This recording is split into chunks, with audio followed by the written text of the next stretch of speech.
ياه عالزمن لما يقلب. دي الدنيا دي دوارة، والله الدنيا دي دوارة. لعيب عايز يمشي ومش عايز يكمل وعمال يتمارض وما بيحضرش مش عارف جلسة ايه. لعيب التاني مش عايز يكمل غير لما عقده يتعدل وياخد زي زيزو. ولعيب تالت بيرفض كل العروض اللي بتيجي عشان عايز يروح الزمالك. ولسه ما شفتوش حاجة. لك ان تتخيل ان مجلس ادارة الاهلي برئاسة كابتن محمود الخطيب اللي كان عايز يصدر المشاكل للزمالك بانه ياخد نجوم الزمالك كلهم او ياخد ابرز النجوم، وهو فعلا قدر يعمل كده، وكان فاكر ان بالطريقه ديت هو بيهد الزمالك، ولكن ما كانش يعرف ان بالطريقه دي هو بيهد الاهلي وبيجيب المشاكل لنفسه. الفرقه اللي كلها نجوم دي كل واحد فيهم شايف نفسه رقم واحد واحسن واحد في الفرقه، فازاي امام عاشور يبقى شايف نفسه شايل الاهلي؟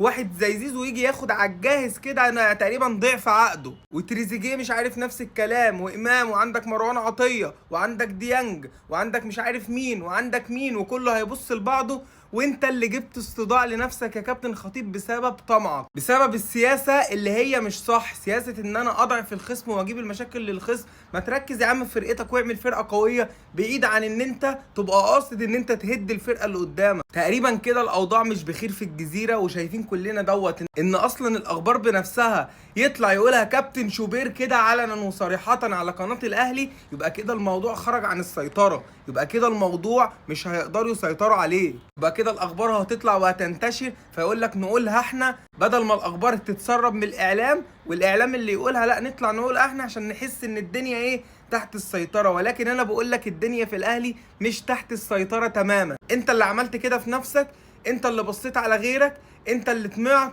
فاستحمل نتيجة طمعك وافكارك اللي مش كويسة ديت هتطلع عليك، وهي ابتدت يعني دي بشاير بس.